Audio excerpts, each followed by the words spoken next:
Welcome to a documentary lecture on the history of modern physics, presented by Dr. Mesfin Asfaw of West Los Angeles College. At the close of the 19th century, the world was at the peak of scientific confidence. The Industrial Revolution had transformed civilization. Steam engines, telegraphs, electric lights, all of them ran on physics that physicists themselves believed was nearly finished. The mechanics of Isaac Newton described every motion. The electromagnetism of James Clerk Maxwell unified light, electricity, and magnetism into a single elegant theory. The thermodynamics of Boltzmann and Carnot explained heat and energy. So complete did the picture seem, that the eminent physicist Lord Kelvin reportedly declared there was nothing new to be discovered. Only two small clouds, he said, remained on the horizon of physics. Those two small clouds were about to become the storm that swept away 300 years of certainty. Over the next 125 years, physicists would shatter and rebuild our understanding of reality, from the smallest particle to the largest cosmic structure. This is the story of that revolution. We begin at the very moment classical physics started to crack. At the end of the 19th century, with classical physics seemingly triumphant, one stubborn experimental problem refused to yield. It was the puzzle of how hot objects radiate light. Imagine the blacksmith at his forge. Cool, the iron is gray. Heated, it glows a dull red. Hotter, it turns orange. Hotter still, brilliant white. Every furnace, every star, every glowing filament obeyed the same pattern. Surely classical physics, with Maxwell's electromagnetism on one side and Boltzmann's thermodynamics on the other, should have been able to explain this. But it could not. The best calculations available, by Rayleigh and Jeans, predicted that as a hot body grew hotter, it would emit infinite energy at short wavelengths. Every campfire, in theory, should have flooded its surroundings with lethal ultraviolet rays. Plainly, that does not happen. The mismatch between theory and experiment was so severe, so undeniable, that physicists gave it a dramatic name. They called it the ultraviolet catastrophe. Something fundamental about the nature of light and matter was wrong, and no one knew what. This was the crisis that opened the 20th century. And then, on the 14th of December, 1900, in Berlin, came the moment that physics began to change forever. A 42-year-old professor named Max Planck stood before the German Physical Society and proposed a fix that he himself did not believe. To remove the ultraviolet catastrophe, Planck assumed that the energy of light is not emitted continuously, but in tiny discrete packets, quanta. Each packet carries an energy equal to a small constant, h, multiplied by the frequency of the light. The number h is now called Planck's constant, with the staggeringly small value 6.626 times 10 to the minus 34th joule-seconds. With this single assumption, the formula matched experiment perfectly. Planck called it an act of desperation. He suspected it was only a mathematical trick. But unknown to him, in that small, hesitant assumption, he had ended 3 centuries of classical physics and ignited the quantum revolution. Nothing in the universe would ever look the same again. Planck's quantum idea was so radical, so foreign to classical thinking, that it lay almost unused for over a decade. Then, in 1913, a young Danish physicist named Niels Bohr, only 27 years old, took Planck's quanta and applied them to the structure of the atom. The result was the first real physical theory of atomic spectra.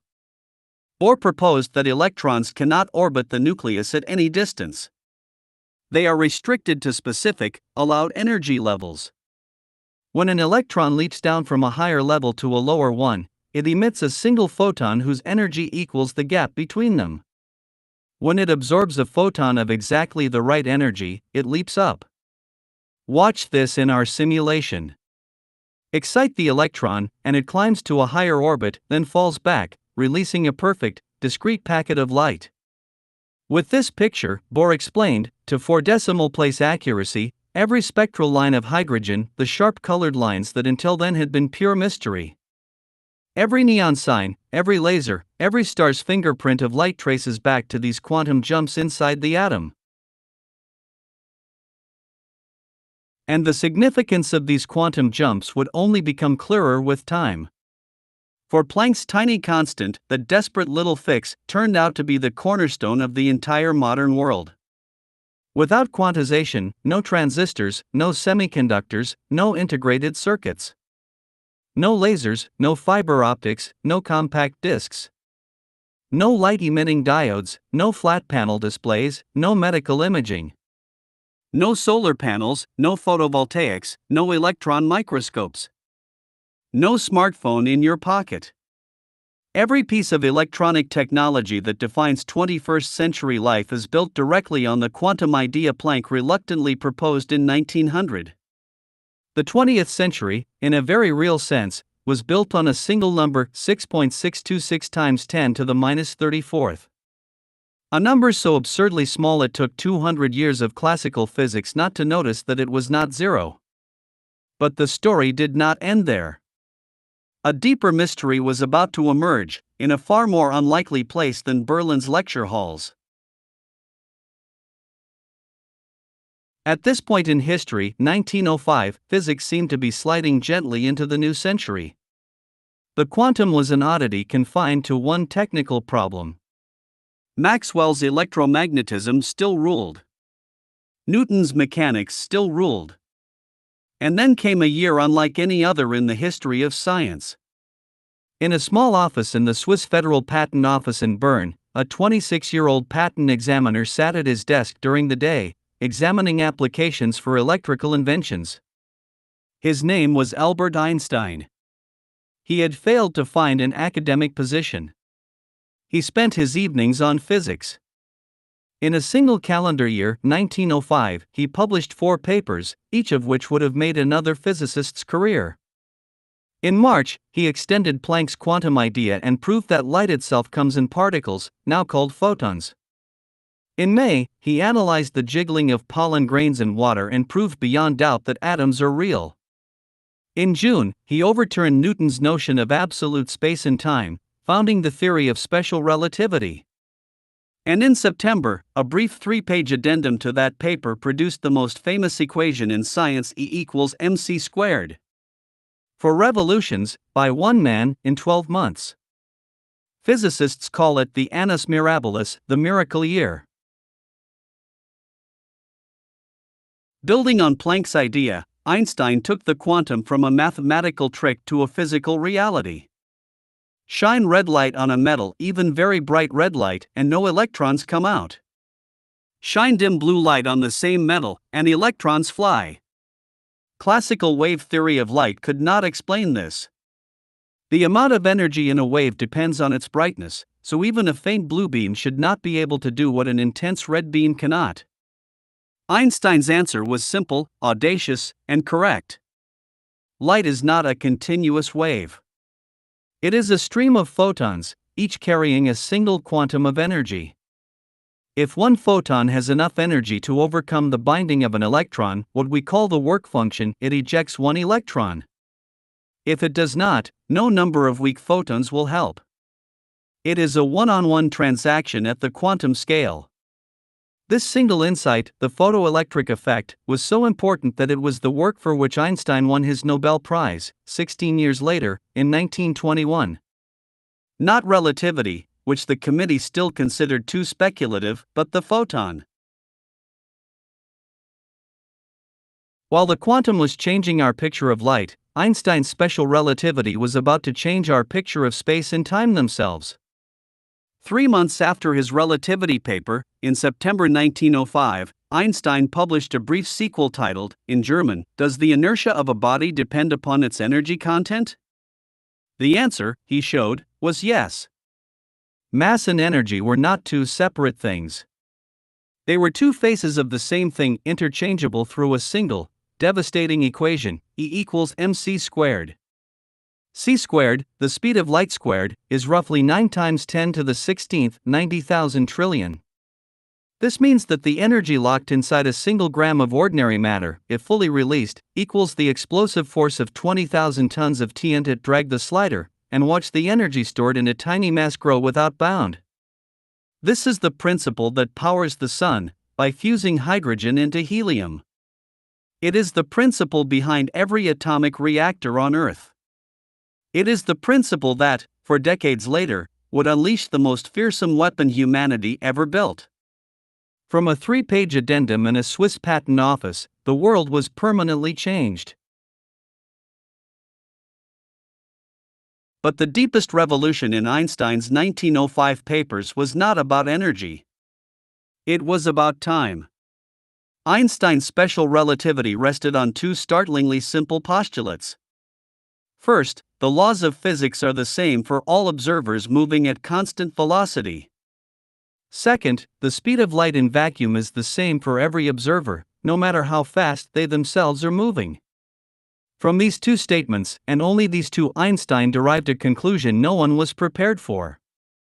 Time itself is not universal. A clock moving past you at high speed ticks more slowly than your own. A spaceship hurtling past Earth at 90% the speed of light has, from our perspective, a clock running at less than half rate.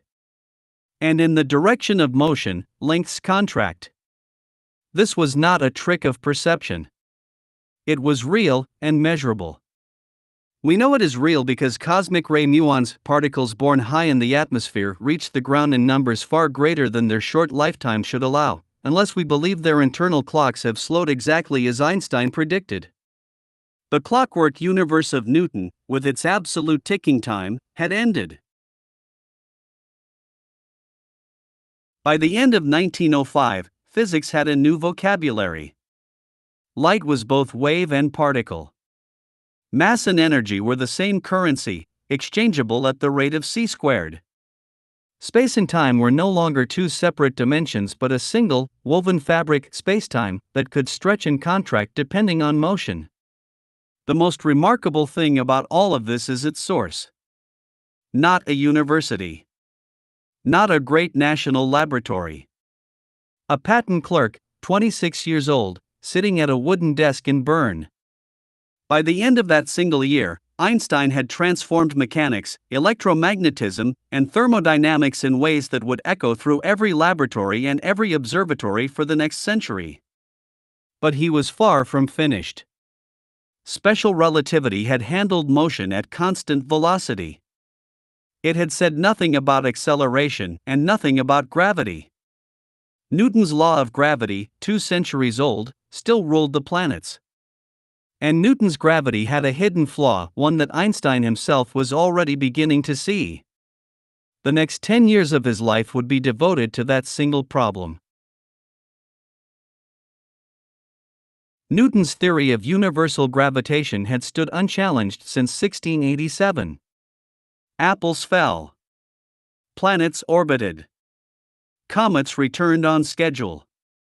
The theory was perhaps the most successful in the entire history of science.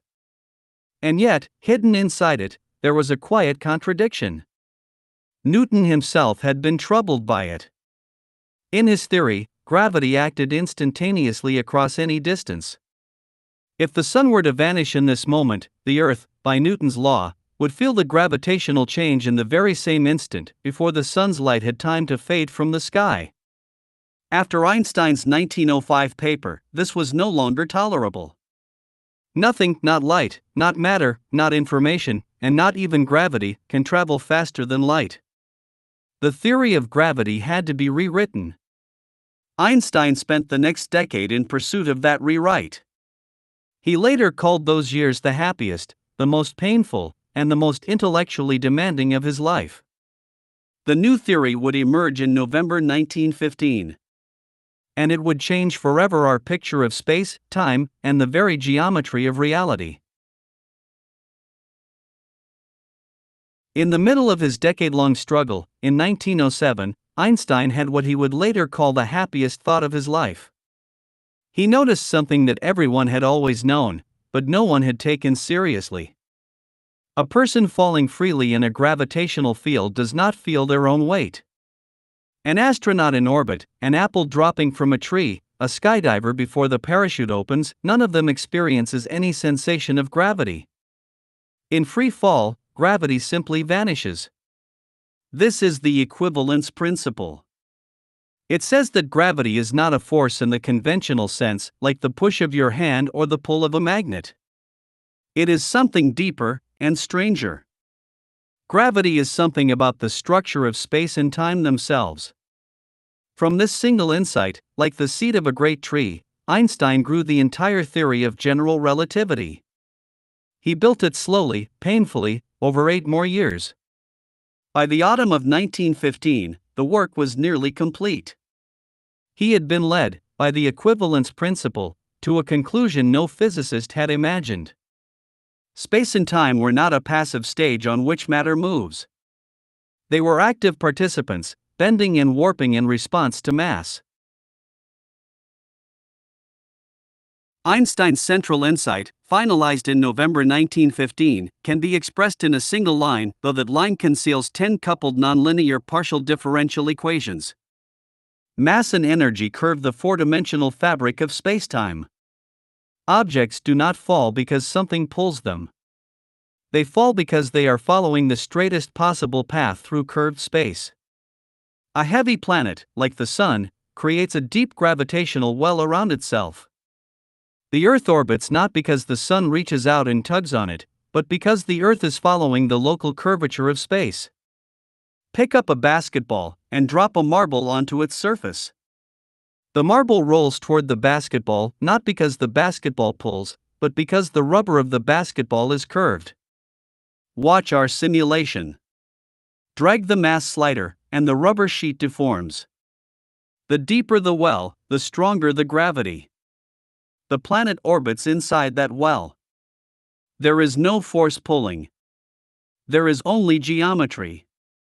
With this picture, Einstein had not just replaced Newton's gravity. He had replaced our notion of space itself. If mass curves the geometry of spacetime, then anything traveling through spacetime, including light, which has no mass, must follow a curved path. This was Einstein's great falsifiable prediction. He calculated that the apparent position of a star, observed near the limb of the Sun, would be shifted by 1.75 seconds of arc, twice what Newton's gravity would predict.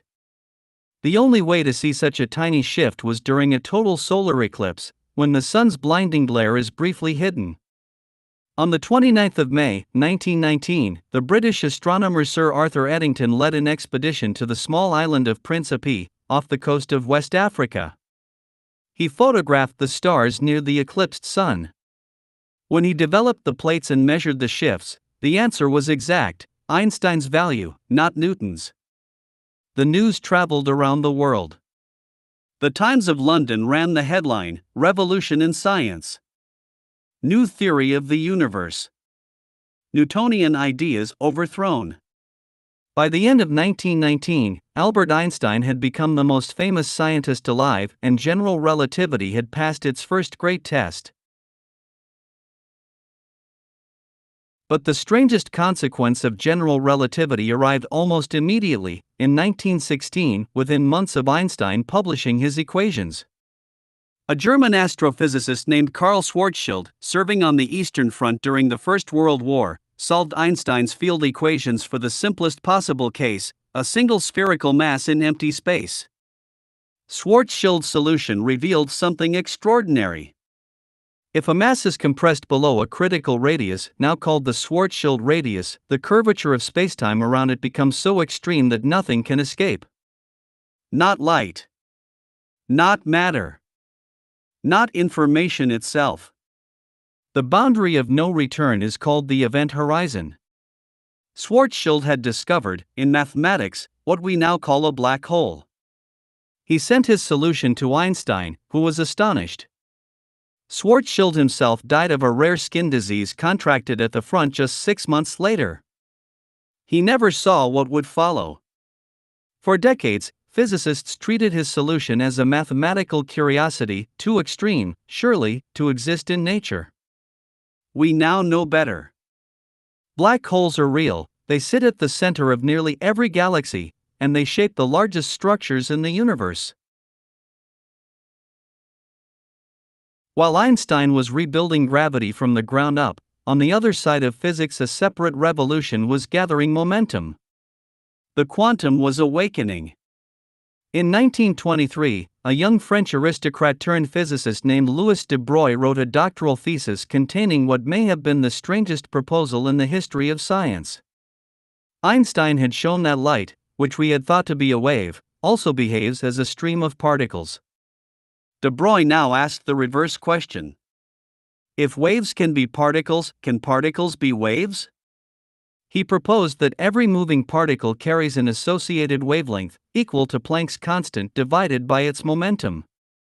For a baseball, this wavelength is so tiny, about 10 to the minus 34th meters, it cannot be detected. But for an electron, moving at ordinary atomic speeds, the wavelength is about the size of an atom itself. For years later, the American experimenters Davison and Germer fired electrons at a nickel crystal, and saw them diffract like waves passing through a grating. Matter, like light, was wave-like at heart. The world, on its deepest level, was a vibration. De Broglie's matter-wave idea was the spark. The fire that followed was quantum mechanics. In 1926, an Austrian physicist named Erwin Schrödinger, on holiday with a mistress in the Alps, wrote down the equation that governs all of non-relativistic quantum mechanics. It looks, on the page, almost simple. The imaginary unit, multiplied by the reduced Planck constant, multiplied by the time derivative of a wave function, equals the Hamiltonian operator acting on the same wave function. The wave function, denoted by the Greek letter psi, encodes everything that can be known about a quantum particle. But what does psi mean physically? A few months later, in Göttingen, the German physicist Max Born supplied the answer. The square of the wave function, at any point, gives the probability of finding the particle there. Not a hidden trajectory. Not a deterministic path. A probability. At its deepest level, Born proposed, reality is fundamentally probabilistic. Einstein detested this conclusion.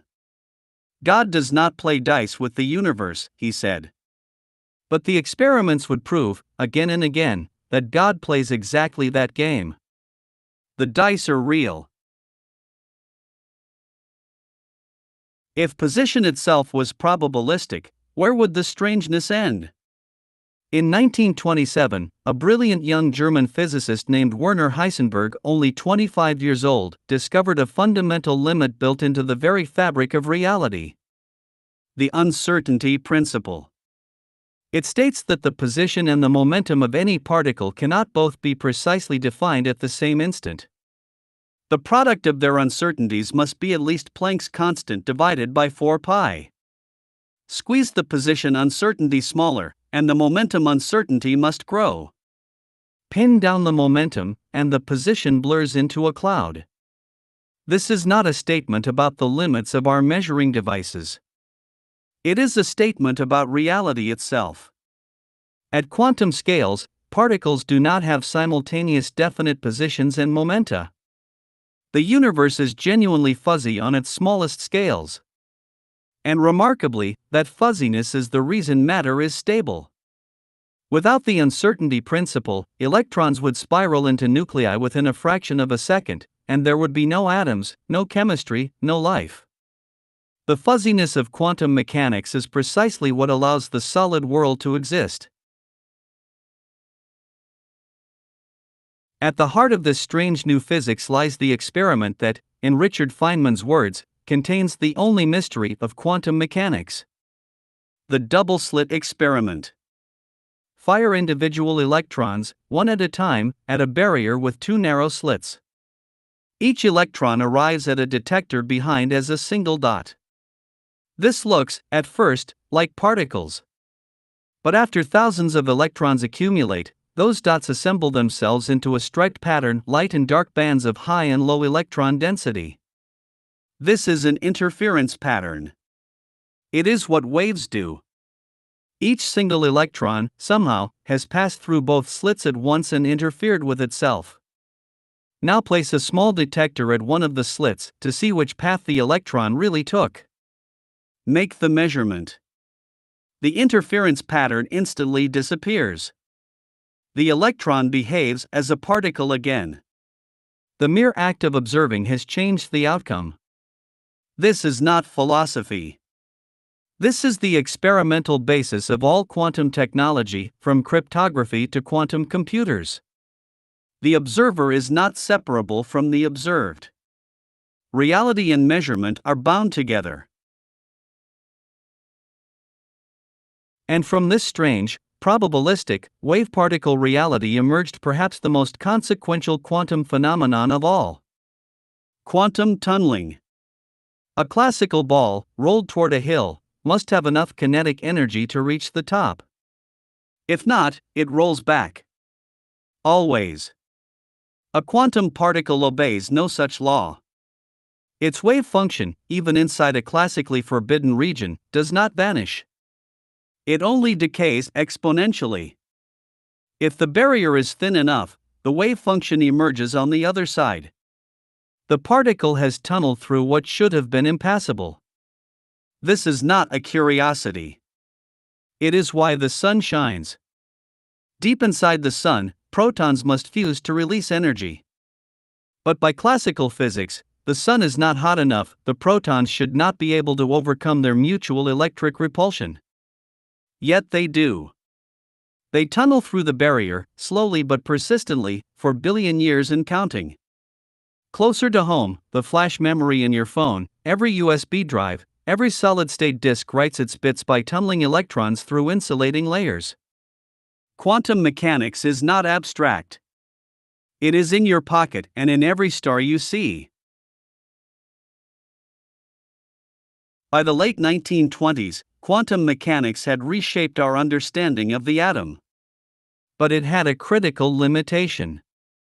Schrödinger's equation, magnificent as it was, treated time and space differently. In a relativistic theory, this is unacceptable. The young British physicist Paul Dirac, working at Cambridge, set out to fix it. He insisted that the equation be first order in time, like Schrödinger's, but with full relativistic symmetry between space and time. In 1928, after months of struggle, he found it. The Dirac equation. With 4 components and 4 gamma matrices, it described the electron with complete relativistic accuracy. And it predicted, almost as a free gift, that the electron must have intrinsic angular momentum, what we now call spin 1/2. Spin had been put into earlier theories by hand. Dirac's equation produced it automatically, from first principles. But the equation had a deeply puzzling feature. Alongside the normal positive energy solutions, it allowed solutions of negative energy. What could a negative energy electron possibly be? For 2 years, Dirac wrestled with the question. His answer would be one of the boldest predictions in the history of science. After much agonizing, Dirac arrived at an interpretation few physicists were prepared to accept. The negative energy solutions of his equation describe antimatter. For every species of particle in the universe, there exists an antiparticle, same mass, opposite charge. The electron's antiparticle would be a particle of identical mass but positive charge, which Dirac named the positron. At first, no one believed it. Antimatter sounded like a fantasy. Wolfgang Pauli reportedly bet a friend a year's salary that no such particle would ever be found. Then, in 1932, the American experimenter Carl Anderson photographed a track in a cloud chamber, a track that could only be produced by a particle with the mass of an electron and the charge of a proton. The positron. Dirac had been right. Today, antimatter is a routine tool. Every hospital with a positron emission tomography scanner uses antimatter every day. Dirac's equation predicted an entire shadow universe of antimatter, lurking just outside our experience. And the universe complied with his mathematics exactly. The most dramatic demonstration of E equals mc squared occurs when matter and antimatter meet. When an electron encounters its antiparticle, the positron, the result is the most complete transformation in physics. Both particles vanish. In their place, two gamma-ray photons emerge, flying in exactly opposite directions, each carrying half of the original rest energy, 511,000 electron volts. This is mass energy equivalence at 100% efficiency. Matter, gone. Pure radiation, in its place. And this is not science fiction. It happens routinely. In a positron emission tomography scanner, a PET scanner, a radioactive tracer is injected into the patient. The tracer emits positrons. Each positron travels just a few millimeters, then meets an electron in the patient's tissue and annihilates. The two gamma rays fly out in opposite directions. Detectors surrounding the patient triangulate the source. The result is a three-dimensional picture of the patient's metabolism, drawn entirely by quantum mechanical events involving antimatter. Every PET scan, every cancer detection, is a vindication of Paul Dirac's strange equation. By the 1940s, quantum mechanics had been triumphantly extended to include relativity and electromagnetism. The result was the first quantum field theory, quantum electrodynamics, or QED.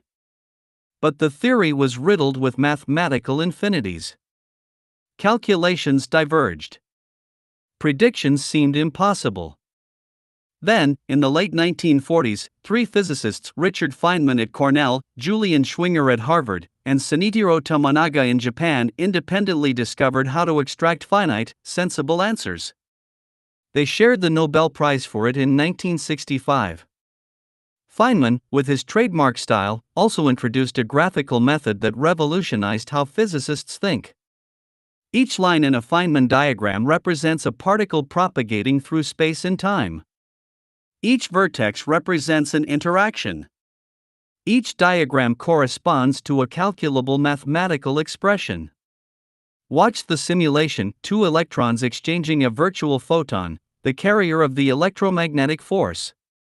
The resulting theory, QED, is the most precisely tested theory ever constructed. Its prediction for the electron's magnetic moment agrees with experiment to 12 decimal places. To put that in perspective, it is like measuring the distance from Los Angeles to New York and being right to within the width of a human hair. While quantum field theory was conquering electromagnetism, another quantum revolution was unfolding inside the atomic nucleus itself. In December 1938, the chemists Otto Hahn and Fritz Strussmann, working in Berlin, made a discovery they could not explain. Bombarding uranium with slow neutrons, they detected something impossible among the products: barium, an element with about half the mass of uranium. This made no sense by ordinary radioactive decay. Hahn wrote in secret to his former colleague Lise Meitner, a brilliant Jewish physicist who had fled Nazi Germany and was living in exile in Sweden. On Christmas Eve, walking through the snow with her young nephew Otto Frisch, Meitner solved the puzzle. The nucleus had split in two. The missing mass had been converted, by Einstein's E equals mc squared, into kinetic energy, 200 million electron volts per fission. Frisch returned to Copenhagen and gave the phenomenon a name borrowed from biology. He called it fission. It would prove to be one of the most consequential discoveries in human history. The implication of fission became clear almost immediately. Each fission of uranium-235 releases not only enormous energy but also 2 or 3 new neutrons. If those neutrons strike other uranium nuclei, they trigger more fissions. The result is a chain reaction and a source of energy on a scale humanity had never before wielded. Each generation of neutrons takes only about 10 nanoseconds. With a multiplication factor of 2, a critical mass of uranium goes through 80 generations in less than a microsecond, releasing energy millions of times greater, per kilogram, than any chemical fuel. The Second World War was already raging. The Manhattan Project, the largest scientific undertaking in history, raced to harness this power. On the 2nd of December, 1942, in a converted squash court beneath the football field of the University of Chicago, the Italian-born physicist Enrico Fermi assembled the first self-sustaining nuclear chain reaction. The pile reached criticality at 3:25 p.m. They held it there for 28 minutes. The atomic age had begun. The world, for better and for worse, would never be the same. Fission breaks heavy nuclei apart. But the opposite process, fusion, slams light nuclei together. And fusion, not fission, is the natural source of energy in the universe. When two hydrogen isotopes, deuterium and tritium, fuse, they form helium and release 17.6 million electron volts. This is the reaction that powers every star. The Sun, our nearest star, fuses 600 million tons of hydrogen into helium every single second. The tiny mass difference between the inputs and outputs, multiplied by c², is what reaches us as sunlight and warms every living thing on Earth.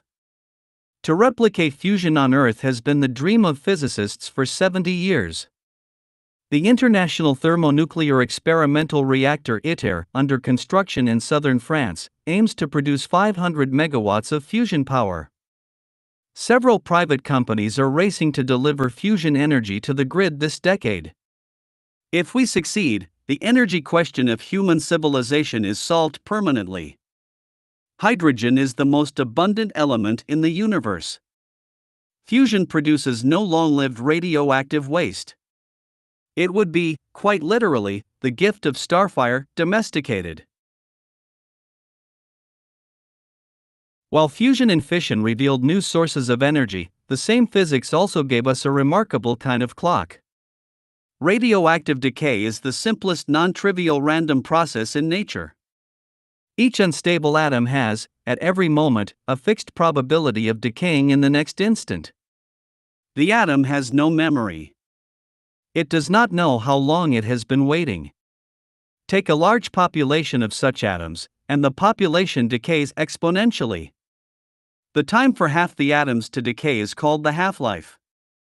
After one half-life, half remain. After 2, a quarter. After 10, less than 1 in 1,000. This relentless statistical clock has reshaped our understanding of time itself. Carbon-14 has a half-life of 5,730 years. By measuring how much carbon-14 remains in an ancient bone, we determine its age. Uranium-238 has a half-life of 4.5 billion years, and that, not coincidentally, is the age of the Earth. The most accurate clocks ever built, atomic clocks, rely on quantum transitions of atomic energy levels. Time itself, in the modern world, is defined by quantum mechanics. As the atomic age unfolded after the Second World War, particle accelerators began revealing a confusing new world. By the 1950s, hundreds of new subatomic particles had been discovered: pions, kaons, lambdas, sigmas, omegas, each with its own mass, charge, and lifetime. Physicists, only half-jokingly, began calling it the particle zoo. There was no pattern, no organizing principle. It seemed nature was being needlessly extravagant. Then, in 1964, the American physicist Murray Gell-Mann and independently George Zweig proposed an audacious idea. All of these particles were not fundamental.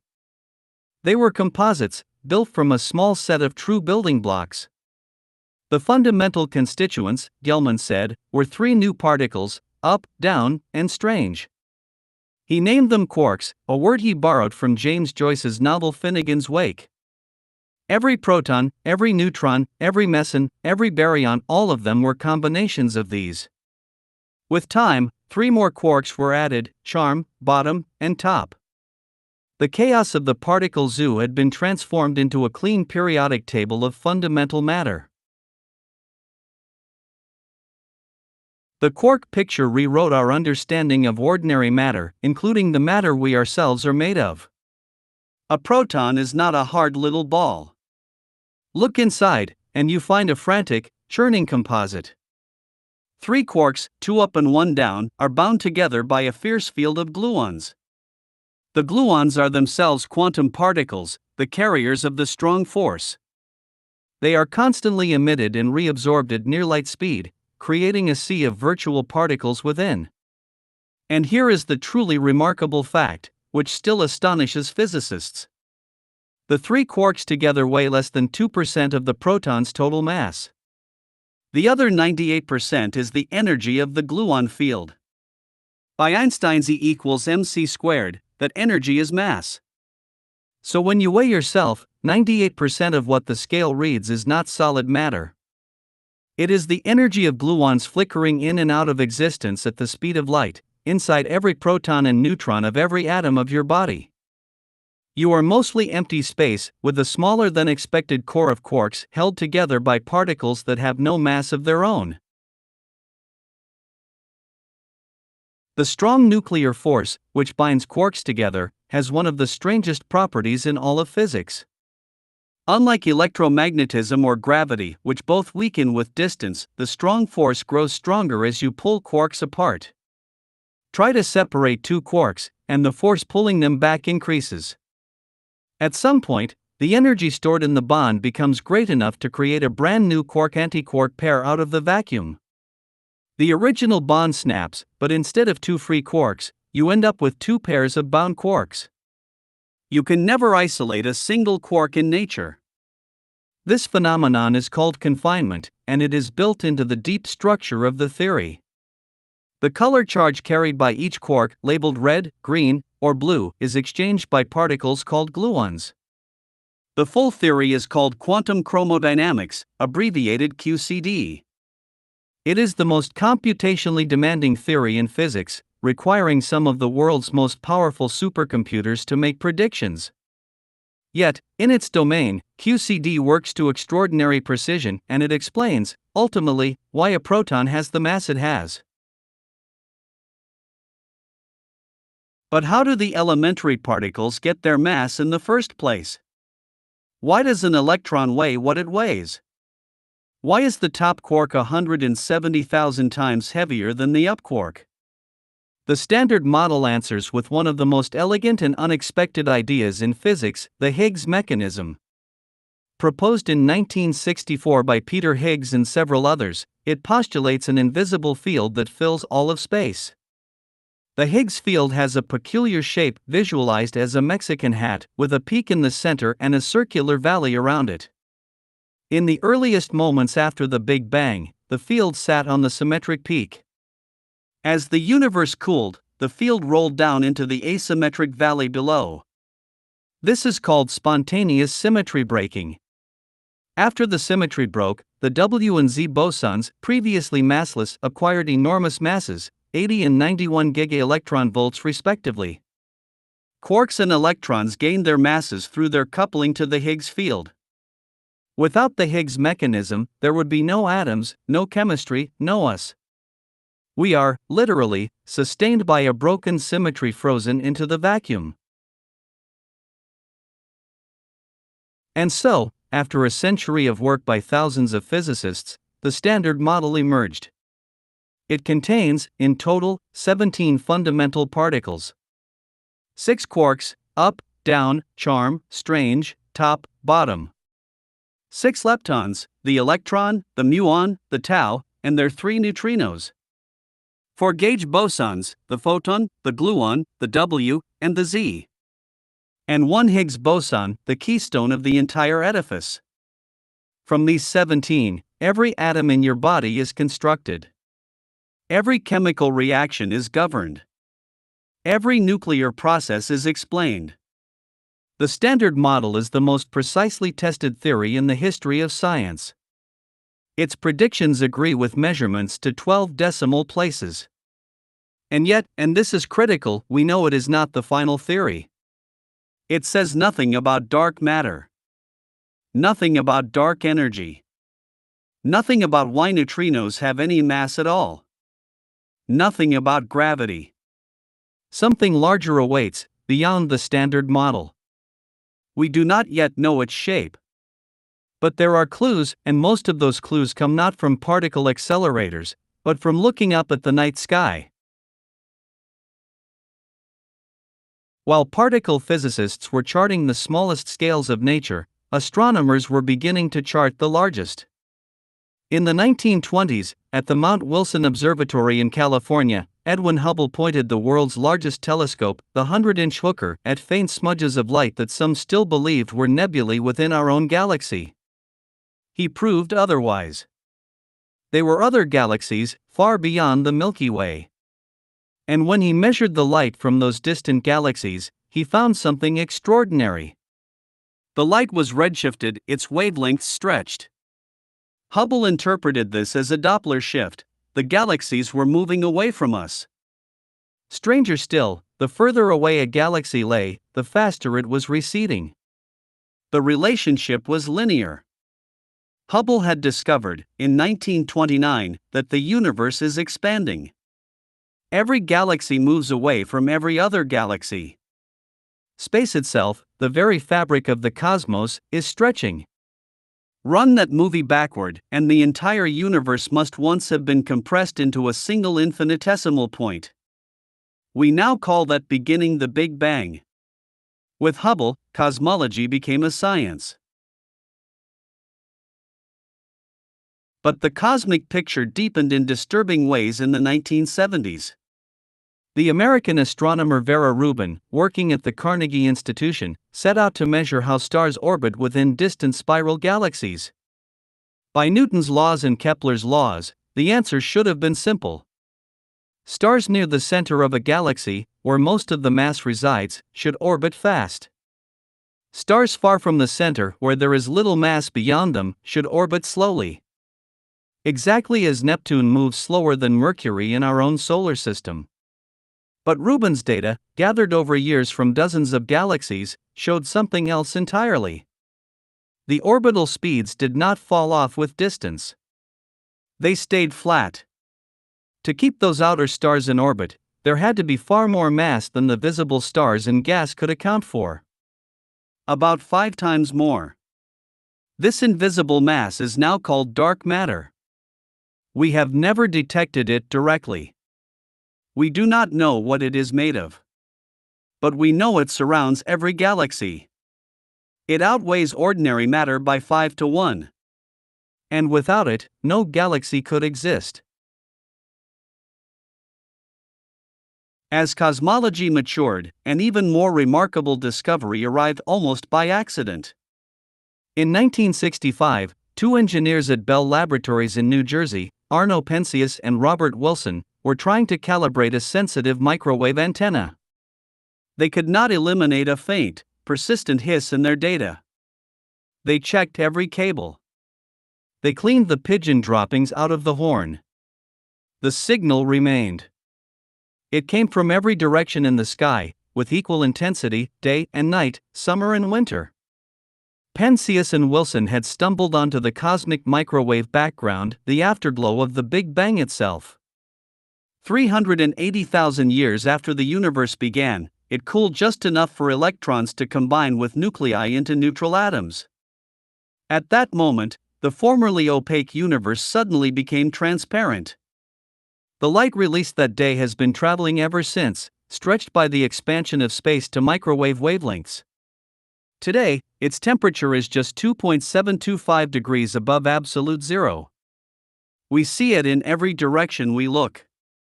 It is the oldest light in the universe, a direct photograph of the cosmos in its infancy. But the Big Bang as originally conceived left several deep puzzles. Why is the universe so uniform? Why does the cosmic microwave background, in opposite directions of the sky, match to 1 part in 100,000, when those regions could never have been in causal contact? Why is the geometry of space so close to perfectly flat? Why are there no magnetic monopoles, as grand unified theories predict? In 1980, the American physicist Alan Guth proposed a stunning modification: inflation. In the first 10 to the minus 32 seconds after the Big Bang, the universe underwent a brief, explosive expansion, growing by a factor of at least 10 to the 26. far faster than light. The space itself expanded. And that is allowed, because no information moves through space faster than light. After inflation ended, the universe was vast, uniform, flat, and devoid of monopoles. Every problem solved. And quantum fluctuations from that inflationary moment, stretched to cosmic scale, became the seeds for every galaxy and every cluster we see today. We are, in this picture, the frozen ripples of an ancient quantum event. And yet, even after inflation, the deepest cosmic mystery remained hidden. In the 1990s, two independent teams of astronomers, one led by Saul Perlmutter at Berkeley, the other by Brian Schmidt and Adam Rees, set out to measure how quickly the expansion of the universe was slowing down. Gravity, they reasoned, should be breaking it. By measuring distant Type Ia supernovae, which always explode with the same intrinsic brightness, they could trace how the expansion rate had changed over cosmic history. In 1998, they announced their result. The expansion is not slowing. It is accelerating. Something is pushing the universe apart, against gravity.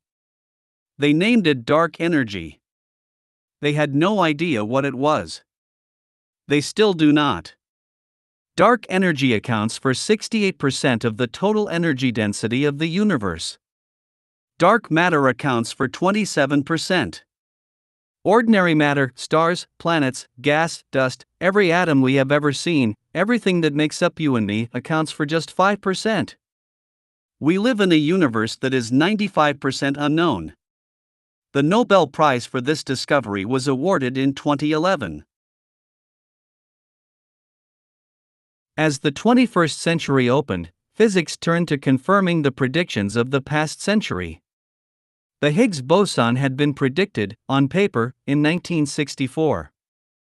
To find it, physicists needed a collider energetic enough to produce one and detectors precise enough to identify its decay signature. The Large Hadron Collider, the most expensive scientific instrument ever built, was constructed for exactly this purpose.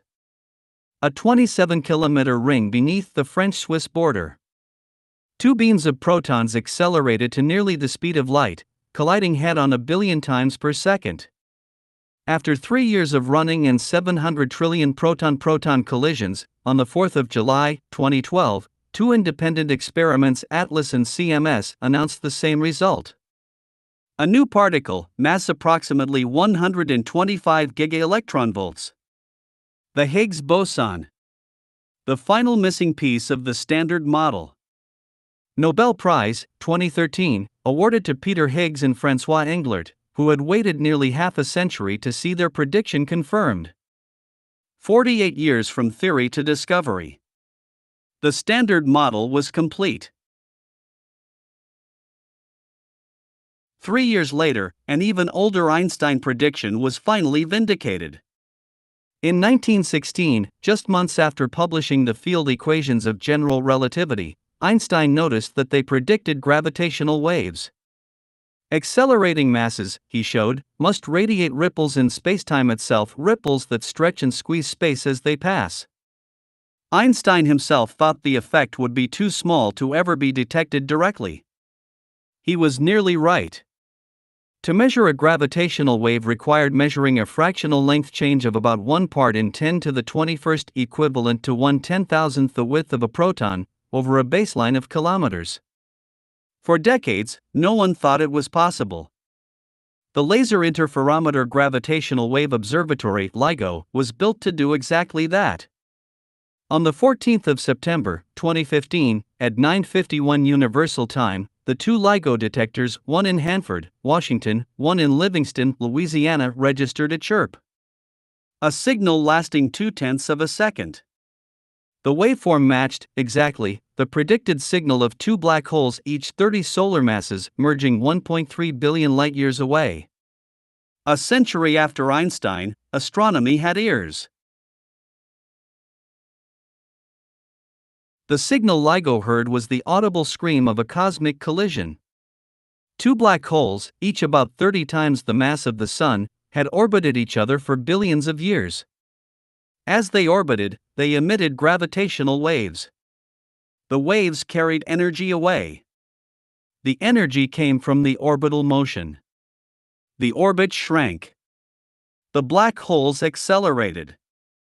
They emitted more waves, faster. The orbit shrank again. The system spiraled inward, accelerating exponentially toward the final merger. At the moment of merger, the two event horizons joined into one. For 0.2 of a second, the power radiated as gravitational waves exceeded the combined luminosity of every star in every galaxy in the observable universe. 3 solar masses of pure mass energy were converted, by Einstein's equation, into ripples in the fabric of space itself. LIGO heard them 100 years after Einstein had predicted them, and 1.3 billion years after they had begun their journey across the cosmos. Nobel Prize, 2017, awarded to Rainer Weiss, Barry Barish, and Kip Thorne. A new branch of astronomy had been born. And the most direct image of these once mathematical objects was just around the corner. To photograph a black hole requires an Earth-sized telescope. No single dish is large enough. The Event Horizon Telescope is not one instrument, but a network of radio observatories spanning the globe of Spain, Hawaii, Chile, the South Pole. Operating in perfect synchronization, they form an interferometer with the resolution of a single dish 13,000 kilometers across. The target chosen for the first image was M87 star, the supermassive black hole at the heart of the elliptical galaxy Messier 87, 55 million light-years away. A monster of 6.5 billion solar masses. On the 10th of April, 2019, the Event Horizon Telescope collaboration released the image. A glowing orange ring, with a dark central shadow. The brightness asymmetry comes from Doppler boosting, the part of the disk moving toward us appears brighter. The shadow itself is the projection of the event horizon onto our sky. For the first time in human history, we held a direct photograph of a black hole. Schwarzschild's strange mathematical solution had become a photograph. While astronomers were photographing black holes, computer scientists and physicists together were entering a parallel new era, the quantum information revolution. A classical computer manipulates bits. Each bit is either 0 or 1. A quantum computer manipulates qubits, and each qubit is a superposition of 0 and 1. The state of a single qubit is described by a complex vector on a sphere, called the Bloch sphere. When two qubits are entangled, their joint state lives in a four-dimensional complex space. With n qubits, the state space has dimension 2 to the n. That exponential explosion is the source of quantum computational power. In October 2019, Google's Sycamore processor, 53 qubits, performed a specialized sampling task in 200 seconds. The same task, the team estimated, would have taken 10,000 years on the world's best classical supercomputer. Google called it quantum supremacy. Within 2 years, IBM and others had built larger machines. The race is on. A useful quantum computer, one that can simulate molecules, design materials, or break encryption, is the great technology contest of the coming decade. The next phase of the quantum revolution has begun. We have now traced the entire revolution. From Planck's quantum to the Higgs boson. From Einstein's relativity to the photograph of a black hole. From the chaos of the particle zoo to the elegant order of the Standard Model. From a static Newtonian universe to an expanding, accelerating cosmos. But the picture is not finished. 20th century physics rests on two great pillars that do not quite fit together. On the largest scales, galaxies, the cosmos, the geometry of spacetime, general relativity rules. On the smallest scales, particles, atoms, fundamental fields, quantum field theory rules. Each, in its own domain, is the most accurately tested theory in the history of science. Each has been confirmed to better than 1 part in a trillion. And yet, when we try to combine them, when we try to write down a quantum theory of gravity, the mathematics breaks down. Infinities appear that cannot be removed. The two great frameworks of modern physics refuse to coexist at the Planck scale, 10 to the minus 35 meters. The next great theory of physics will solve this. It does not yet exist. Someone, somewhere, is perhaps working on it as we speak.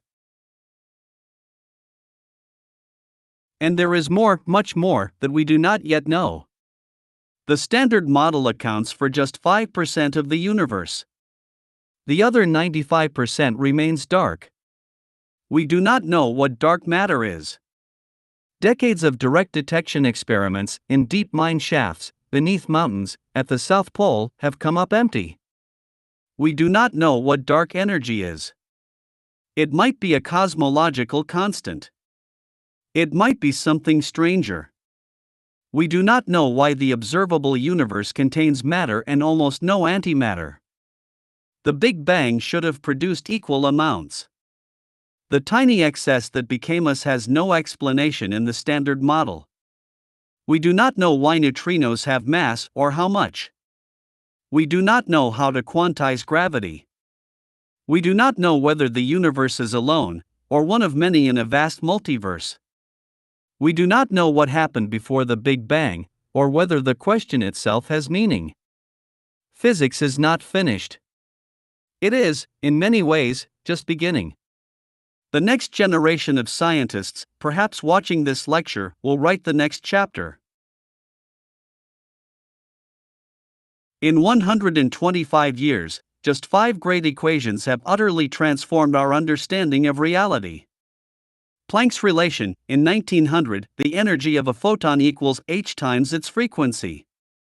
Einstein's mass-energy equivalence: in 1905, energy equals mass times the speed of light squared. Einstein's field equations of general relativity: in 1915, spacetime curvature equals energy density. Schrödinger's wave equation: in 1926, the quantum state evolves under the Hamiltonian. And Dirac's relativistic quantum equation: in 1928, the relativistic wave equation that predicted antimatter. From these 5 equations, and their generalizations and extensions, every result of modern physics flows. Every star is fueled by them. Every atom is bound by them. Every transistor switches by them. Every black hole rings by them. Every gravitational wave ripples by them. The universe, as far as we have ever measured, obeys these equations exactly. The remaining mysteries lie precisely at the boundaries where these equations do not yet quite meet. And these equations have told us astonishing things about the universe we live in. The age of the universe, measured from the cosmic microwave background and confirmed by stellar ages, 13.8 billion years. The diameter of the observable universe, 93 billion light-years. The total number of atoms within it, approximately 10 to the 80th. The fraction of the universe that is ordinary matter, about 5%. The fraction we cannot identify at all, 95. The speed of light, now defined exactly, 299,792,458 meters per second. Planck's constant, 6.626 times 10 to the minus 34th joule-seconds. The temperature of the cosmic microwave background, 2.725 degrees above absolute zero. The Higgs mass, 125.1 gigaelectronvolts. The age of the Earth, 4.5 billion years. The age of the human species, about 300,000 years. The amount of time we have known any of this, barely a century. And we are still measuring, still discovering, still being surprised. Here, then, is the entire story we have traveled on a single timeline. 1900, Planck's quantum, the crack in classical physics. 1905, Einstein's miracle year.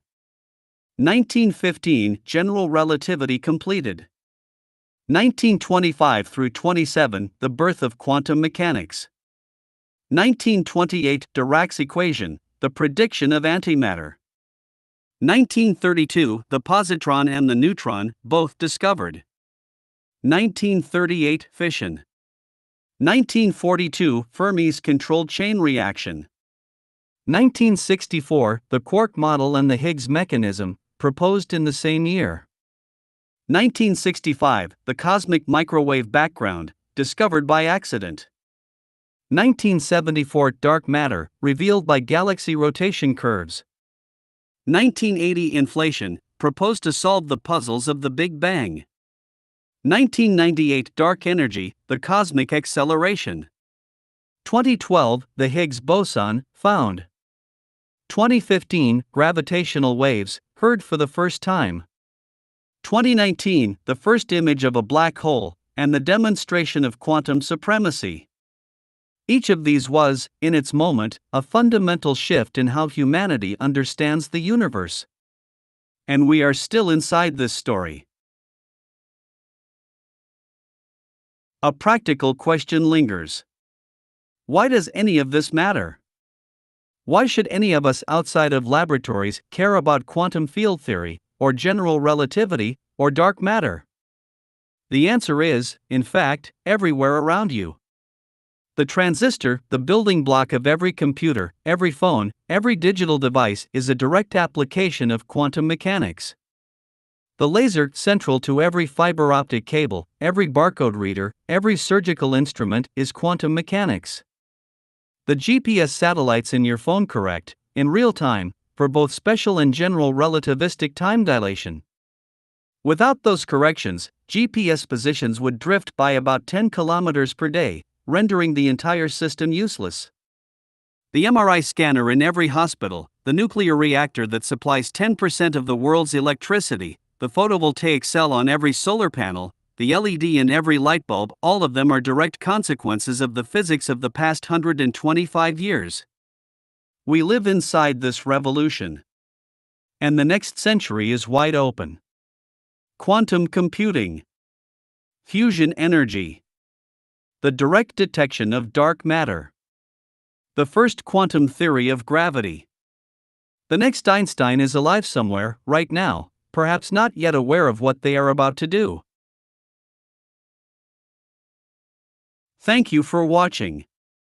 This lecture has covered the history of modern physics, from the dawn of quantum theory in 1900 to the quantum computers and black hole photographs of the 2020s.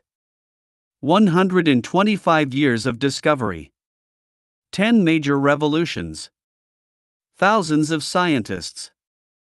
And a story that, despite its breathtaking reach, is far from over. In Albert Einstein's words, the most incomprehensible thing about the universe is that it is comprehensible. Every century, the comprehension grows. Every generation extends the frontier just a little further. The next great theory, the unification of gravity with quantum mechanics, the discovery of dark matter, the first practical quantum computer, these are waiting in the years ahead. They are waiting, perhaps, for someone watching this very lecture. I am Dr. Mesfin Asfaw of West Los Angeles College. Until next time. Look up at the night sky. There is more there than has yet been imagined, and more still that is waiting to be understood.